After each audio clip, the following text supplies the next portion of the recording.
Casey. And I'm Corey. And we are the Wright Brothers. I'd like to welcome you to this edition of Tech Corner. And in this edition we're going to be talking about something that every single one of you should be doing, but according to studies, 9 out of 10 of you probably aren't doing. Oh, that was a great lead-in. I feel like we're on an evening news show or something. That's right.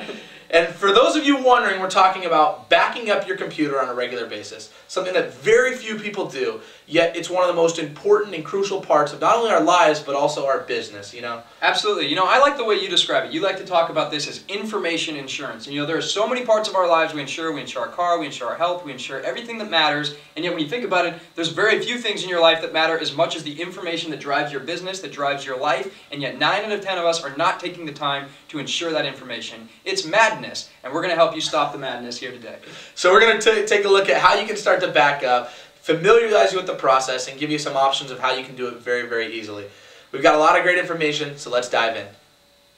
Alright, so the first thing we want to talk about are the different ways that you can back up, just the different methods for doing it. And I think you can really categorize this in 2 main categories. You have your physical backup and you have your virtual backup. So we'll start with the physical backups. Corey, explain to us what's meant by physical backup and what exactly a physical backup would be. A physical backup is your traditional style of backup. It's basically taking the information from your computer and putting it in another physical location that you can access if something were to happen to your computer. Now really there's 3 types of different physical backups that you can use that are all very, very easy.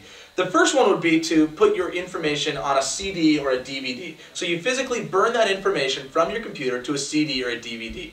Now while this is very easy to do and it allows you to do it almost any computer has a CD burner, the problems would be that you have limited space, you only have as much as a CD or a DVD can hold, and on occasion they can scratch as well, so it's not a foolproof method of backing up. Another method that people use to back up is on a USB flash drive. So, you know, those little jump drives that people use, you can get them a gigabyte, 2 gigabyte. I've seen them up to 16 gigabytes. And these are a great way to back things up very, very easily again. You simply plug it into your computer. You can take any of the information that you want to back up on your computer, simply drag it into that folder of your USB drive. You unplug it and you take it with you. You have a physical backup that literally fits in your pocket.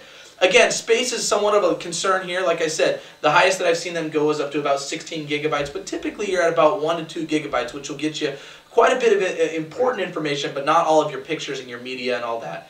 Now, when you're looking to do more of a complete computer backup, I think an external hard drive is probably the most efficient or effective way of doing that. These you can get for $100 to $200, and you can get much larger than probably even your computer has of storage space. So you can store all of your movies, all of your pictures, everything on your computer, and this is a great way to have a complete backup of your computer, whereas the other 2 options that we talked about, the CDs or DVDs and then the USB flash drive, would be better ways to get increments or snippets of your computer, maybe things that are more regularly updated. So I would encourage you to have some sort of a physical backup. Alright, great. So now that we've covered the world of physical backups, let's dive into the world of virtual backups. This is a little more ethereal. Explain to us what a virtual backup is and how it works. Okay, a virtual backup is basically where you're not putting your backup on something that you're taking with you. What you're doing is you're actually putting it on the internet. Now there are companies out there who allow you to subscribe to a program that you can literally just set it up to back whatever you want up on your computer. Now the great thing about this is it automatically does it for you. So if you set it up that you want it to back up my documents, if at any time you were to add something into my documents, it automatically becomes backed up onto the system.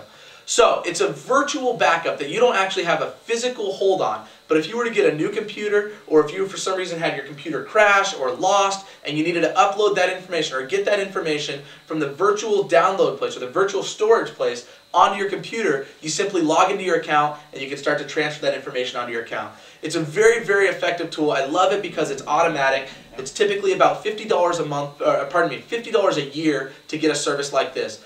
Now the best 2 companies that I've seen, if you're on a PC, a company called Carbonite.com is the best virtual backup company that I've seen. If you're on a Mac, Carbonite does not work, but there's a program called iDrive.com, which is the best that I've seen for Mac. Both, again, right around $50 for the year. Right, great stuff. Okay, now we've talked about how you do a physical backup, how you do a virtual backup, but there's one thing that we really haven't covered here, which is a little different than all of this, and that's the database backup. Explain to us why database is a little different and how you can provide for this. Yeah, your database, meaning your contacts and your calendar, are a little bit different because they're not actually a file.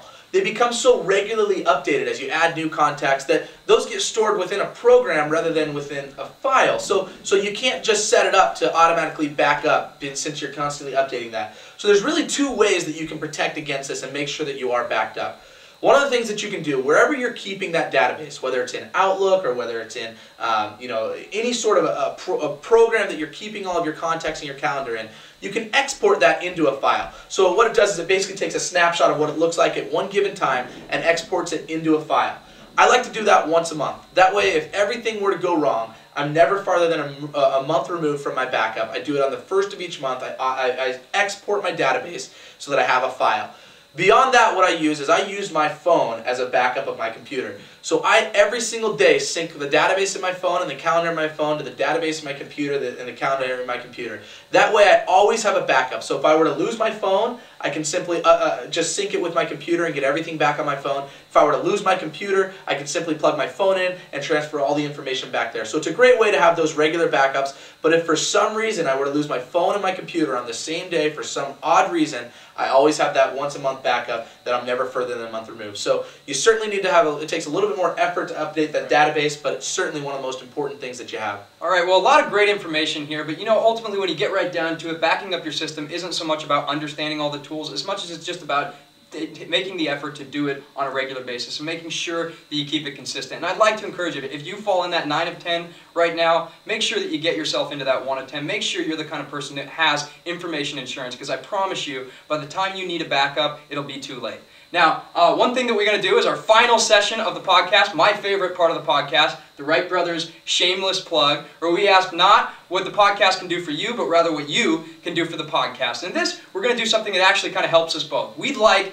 you to tell us how to shape this podcast, how to make it better. So you do us a favor, log in the comments section and tell us what kind of topics you'd like to see. If you'd like to see different things in our podcast, just let us know. Just help us improve this podcast. Whatever idea you have, we'd love to hear it. So thanks a lot. We look forward to talking to you next time. Hope you enjoyed this edition of Tech Corner.